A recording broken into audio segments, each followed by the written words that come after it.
Good morning dear students, I am Gunjan Khantar, your math teacher. Dear students, आज हम करने वाले class में 11th क्लास का chapter number 5 complex number. Complex number इसकी exercise 1 तो आप कर चुके हैं। एक्सरसाइज 5.3 में आज हम डिस्कस करेंगे एक्सरसाइज 5.3। आज हम डिस्कस करेंगे रिप्रेजेंटेशन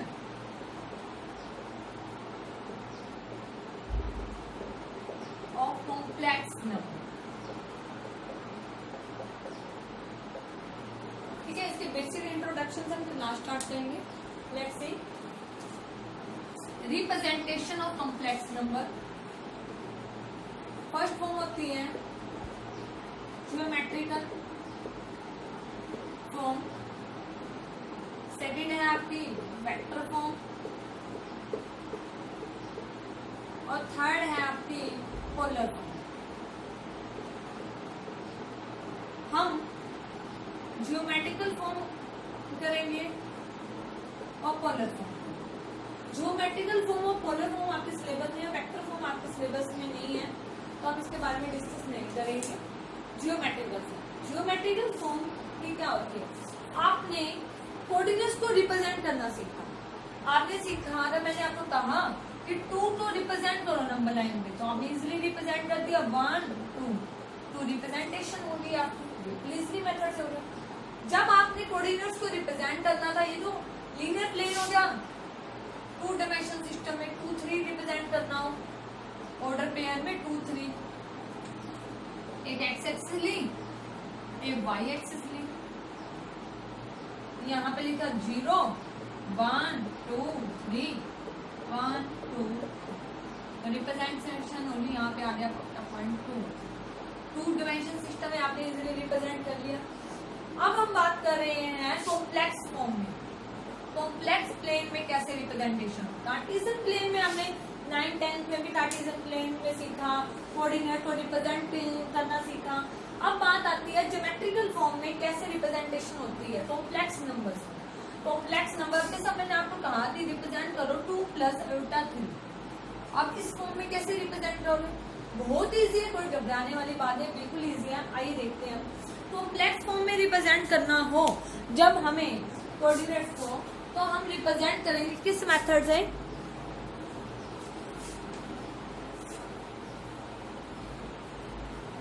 देखिए, अब देखो ज्योमेट्रिकल फॉर्म में जब हम कोऑर्डिनेट्स प्लेन, मतलब प्लेन्स के ऊपर हम जब हमारे कोऑर्डिनेट्स को कॉम्प्लेक्स नंबर्स को रिप्रेजेंट करते हैं, तो उसको हम बोलते हैं Gaussian form, algebraic form, complex form भी बोल देते हैं। ठीक है, कैसे रिप्रेजेंट करेंगे इनको? अलजेब्रिक प्लेन भी बोल देते हैं, कॉम्प्लेक्स प्लेन भी बोल देते हैं, हम इसे गॉसियन प्लेन भी बोल देते हैं रिप्रेजेंटेशन। पहले क्या करते थे? लाइन लिया आपने,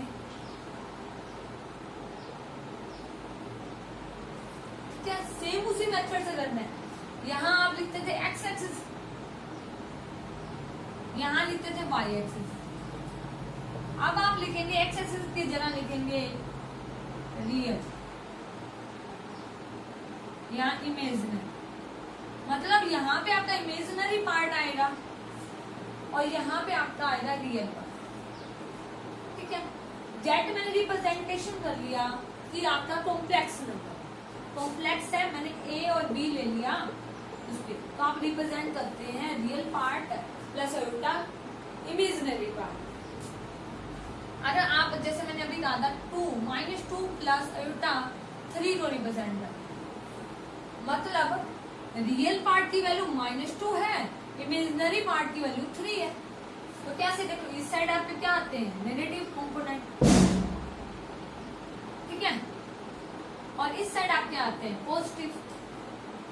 तो आप कैसे करेंगे? इधर -1 -2 1 2 तो -2 एक्स एक्सिस मतलब रियल पार्ट और यहाँ से 3, यहाँ पे आ गया -2 होता है।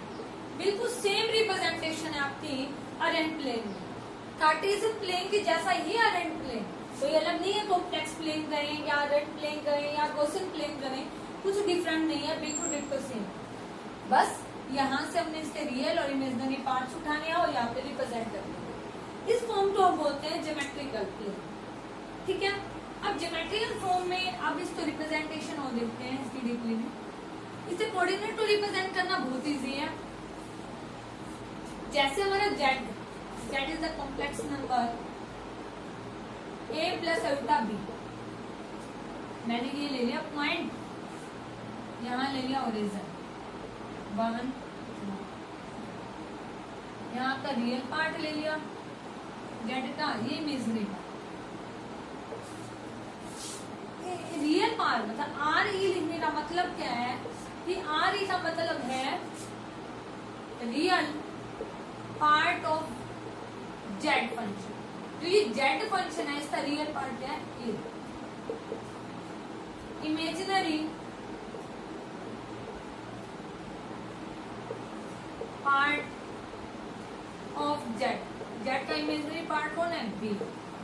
ठीक है, इस चीज को रियल और इमेजिनरी पार्ट के लिखने के वे को हम बोलते हैं, इसको रिप्रेजेंट कर देते हैं आर ई जेड और इसको बोल देते हैं आई एम। ठीक है, ये है।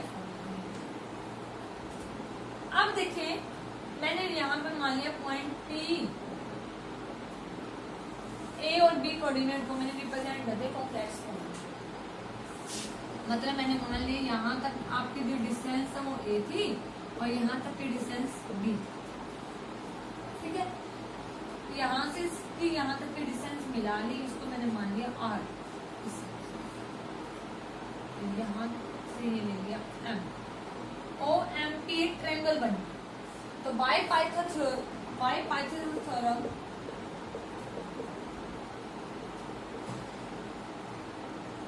थ्योरम क्या कहती है? hypotenuse the sphere that is equal to perpendicular the sphere plus base का sphere। hypotenuse की वैल्यू कितनी है? r p perpendicular मतलब pm का sphere प्लस बेस om का sphere। b मतलब perpendicular डिस्टेंस का मतलब क्या? ये टोटल डिस्टेंस b है तो ये भी p होगी, b का स्क्वायर प्लस a का स्क्वायर। मतलब r स्क्वायर की वैल्यू किसके इक्वल है? a square plus b square. इस तरीके से हम रिप्रेजेंट कर सकते हैं। इस तरीके से हम r की वैल्यू निकाल सकते हैं। r की वैल्यू क्या हुई? उधर जाके स्क्वायर रूट हो गया a square plus b square. r easily हम फाइंड आउट कर सकते हैं। ठीक है, इस तरीके से हम रियल पार्ट और इमेजिनरी पार्ट हम कैलकुलेट कर सकते हैं। उसके बाद बात आती है हमारी कि यहां से एंटी क्लॉकवाइज एक एंगल बनेगा थीटा। आपने बाय पाइथागोरस थ्योरम कर लिया, एंगल आ गया थीटा। और थीटा आने के बाद जब थीटा आया तो एंगल थीटा क्या मेक करता है? पॉजिटिव डायरेक्शन में जाएगा। यहाँ देखे ना, डायरेक्शन कौन सी है? Positive, positive direction. Angle theta make OP positive direction with an anti-clockwise sense the argument of the amplitude। तो हम जो इसमें एंगल के थ्रू ये आपका जो एंगल हो गया, ये क्या हो रहा है? एंटी क्लॉकवाइज क्लॉक कर रहा है। यहाँ से ओपी ने एक एंगल बनाया थीटा जो एंटी क्लॉकवाइज था पॉजिटिव डायरेक्शन में। अब इस रिप्रेजेंटेशन की फॉर्म में आपने क्या क्या फाइंड करना है? आपने फाइंड आउट करना है argument of principal. New topic है आपका argument of principal and modulus. Complex form में मॉडुलस मतलब ये जेड की वैल्यू जो आप निकाल रहे थे ना, ये जेड का मॉडुलस निकाल, वो क्या होगा? ए स्क्वायर प्लस बी स्क्वायर का स्क्वायर। आर के इक्वल होता है जेड का मॉडुलस। ठीक है, ये हमने मॉडुलस फाइंड आउट करना है, argument of principal find out करना है। ये फाइंड आउट करने से पहले आपको पहले कॉम्प्लेक्स नंबर की ग्राफिकल रिप्रेजेंटेशन को स्टडी करते हैं, फिर उसके बाद में इसके बारे में डिस्कस करेंगे। तो बात हो रही थी एंगल की। जो एंगल रोटेट होगा ना उसे बोलते हैं, ये एंगल थीटा बनेगा उसे बोल देंगे आर्गुमेंट ऑफ प्रिंसिपल। ना angle an angle theta makes OP, ठीक है, anti clockwise direction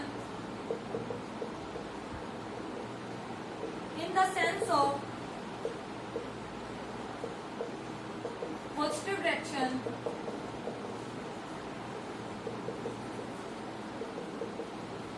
is called argument, ठीक है। आर्गुमेंट ऑफ एम्पलीट्यूड भी बोल देते हैं इसको, तो रिप्रेजेंट डिनोट कर देते हैं आज जो A R G argument of Z, जो उनसे फंक्शन जेड का आर्गुमेंट निकालना है। और आर्गुमेंट ऑफ प्रिंसिपल की वैल्यू ऑलवेज टेंड करती है -पाई टू पाई, एंगल थीटा है और पाई से -पाई और पाई के बीच में लाइज करती है। इसके अदर वैल्यू अगर इसके बीच में वैल्यू आ रही तो हम बोल देते हैं ये प्रिंसिपल वैल्यू, प्रिंसिपल वैल्यूज। इनसे डिफरेंट वैल्यूज आ गई, इनको छोड़कर वो आ जाती है जनरल वैल्यूज। इनसे डिफरेंट वैल्यूज को हम बोल देते हैं जनरल वैल्यूज। यहां तक होने के बाद अब आगे रिप्रेजेंट, अब बात हो रही है डी स्टूडेंट्स, जब हमने रिप्रेजेंट कर लिया जेड को, जेड के पॉइंट्स हो रहे उनका हमने देखा कि यहाँ से हम मॉडुलस फाइंड आउट कर सकते हैं। पाइथागोरस थ्योरम से हमने आर की वैल्यू फाइंड आउट कर ली और आर इक्वल होता है जेड के मोड के, मतलब मॉडुलस फाइंड आउट करना यहाँ इस मेथड से इजी है, ठीक है। आर्गुमेंट ऑफ वैल्यू मतलब थीटा की वैल्यू भी हम फाइंड आउट कर सकते हैं। अगर बाई चांस अब मैं तो देखो रिप्रेजेंटेशन करनी है, दो फंक्शन को ऐड भी करने पड़ते हैं। जेड मैंने ले लिया x1 अल्टा y1 z1 के लिए, एक z2 ले लिया x2 प्लस अल्टा y2। तो दो फंक्शन, दो कॉम्प्लेक्स फंक्शन को हम ऐड कैसे करेंगे? ये हमारा दो फंक्शन ले लिए 0, यहां से पॉइंट ले लिया x1 y1 मतलब z1, यहां से पॉइंट ले लिए h2 y2 मतलब z2।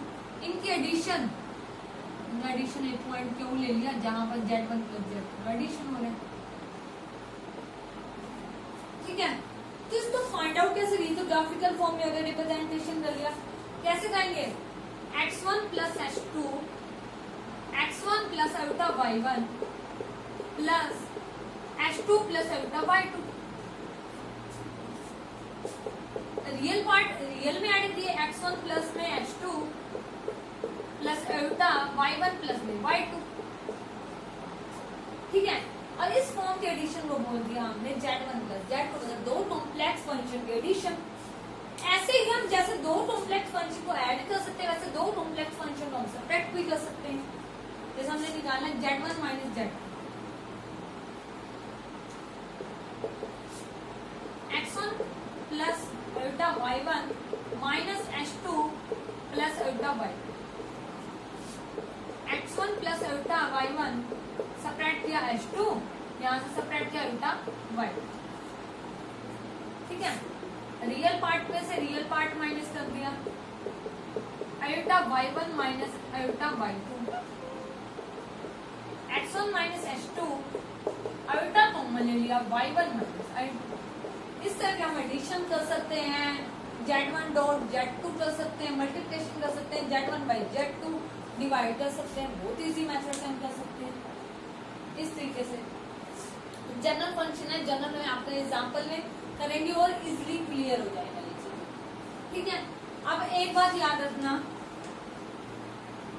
जैसे ही मैंने दो फंक्शन z1 प्लस z2 ठीक है, दो मैंने भी दोनों में मोड लगा दिया। z1 प्लस z2 का मोड होता है वो लेस देन होता है z1 का मोड प्लस z2। जैसे ही दोनों फंक्शन पर लल्लन मोड़ जाता है, देखिए जैसे दोनों फंक्शन पर लल्लन मोड़ दिया तो लेस देन का सिंबल आ जाता है। ये रूल होता है ट्रायंगल ऑफ इक्विलिब्रियम के साथ। ठीक है, अब बात करते हैं एंड ये हमने एडिशन सीख ली, सब्ट्रैक्शन के बारे में पढ़ लिया, डिवीजन मल्टीप्लिकेशन इस तरीके से हो जाएगी। ठीक है, अब बात करते हैं आगे।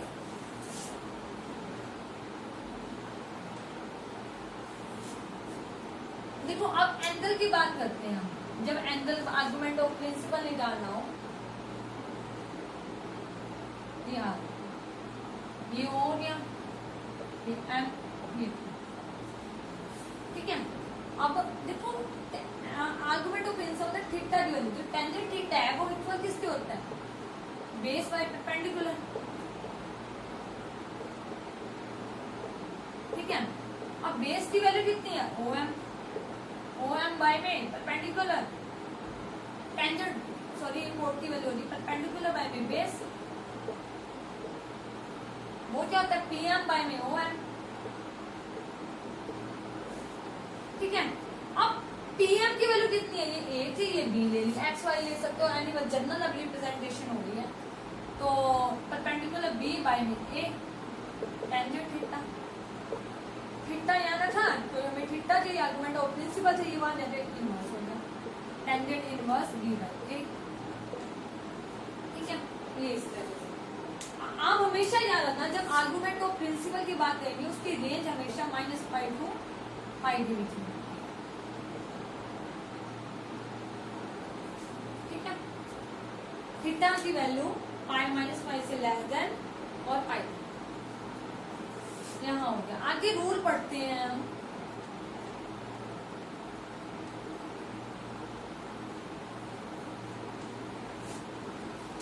Rules of quadrant of complex number. Complex number को क्वाड्रेंट्स में कैसे रिप्रेजेंटेशन की जाती है, ये देखो आपने क्वाड्रेंट्स के बारे में तो पढ़ा ही है। हमारे 4 क्वाड्रेंट्स होते हैं, 0, एक क्वाड्रेंट जिसकी वैल्यू 0 से π/2 में जाती है। नेक्स्ट क्वाड्रेंट में π/2 से वैल्यू जाती है π में, फिर नेक्स्ट 3/π/2 और फिर हमारा 2π, मतलब जो हमारा सर्कल है वो पूरा कंप्लीट हो जाता है, 4 क्वाड्रेंट का सर्कल। अब कॉम्प्लेक्स फॉर्म की बात कर रहे हैं, तो यहाँ पे हम जैसे लेंथ ले रहे थे, यहाँ तक के डिस्टेंस ले रहे थे, यहाँ तक के हम b ले रहे थे, उस तरीके से ले लेते हैं। फर्स्ट क्वाड्रेंट में x एक्सिस पॉजिटिव होती है, y भी पॉजिटिव होती है, तो a की वैल्यू ग्रेटर देन 0 और b की वैल्यू भी ग्रेटर देन 0 होगी। ठीक है, तो a की वैल्यू जब ग्रेटर देन 0, b की वैल्यू ग्रेटर देन 0, जो हमारा थीटा है एंगल है वो लाइज करेगा 0 से π/2। ठीक है, इस क्वाड्रेंट में, सेकंड क्वाड्रेंट में a हमारा नेगेटिव, तो a less than 0, b greater than 0, ऊपर है ना पॉजिटिव वैल्यू है, और थीटा हमारा लाइज करेगा π/2 से 3π/2, π/2 से π। नेक्स्ट हमारा y भी, मतलब जो b है वो भी वैल्यू नेगेटिव है, x की वैल्यू भी नेगेटिव है, a की वैल्यू नेगेटिव है, तो a less than 0, b less than 0, और थीटा की वैल्यू लाइज करेगी π/2 से π से 3π/2। यहाँ x positive, y negative, a greater than 0, b less than 0, theta lies करेगा 3π/2 से 2π। ये हो जाता है rule of quadrant of complex numbers के रूप से। हम कॉम्प्लेक्स नंबर को किस तरह क्वाड्रेंट्स में रिप्रेजेंट देंगे, आपको ये याद रखने की जरूरत है कि आपको पता होना चाहिए कि कॉम्प्लेक्स नंबर की रिप्रेजेंटेशन कैसे होती है। इस तरीके से हम कॉम्प्लेक्स नंबर को रिप्रेजेंट करते हैं क्वाड्रेंट के फॉर्म में। ठीक है, नेक्स्ट हम क्या करेंगे, क्वाड्रेंट की रिप्रेजेंटेशन कर लिया अपने, मल्टीप्लिकेशन देखा, कॉम्प्लेक्स नंबर को मल्टीप्लाई कैसे करते हैं, ऐड कैसे करते हैं ऐड, इस तरीके से। ठीक है, आपने इस पे अच्छी तरह स्टडी करनी है, कोई डाउट हो आप मेरे से पूछ सकते हैं। इस तरीके से आपने इस चीजों को समझना है। ठीक है, थैंक यू।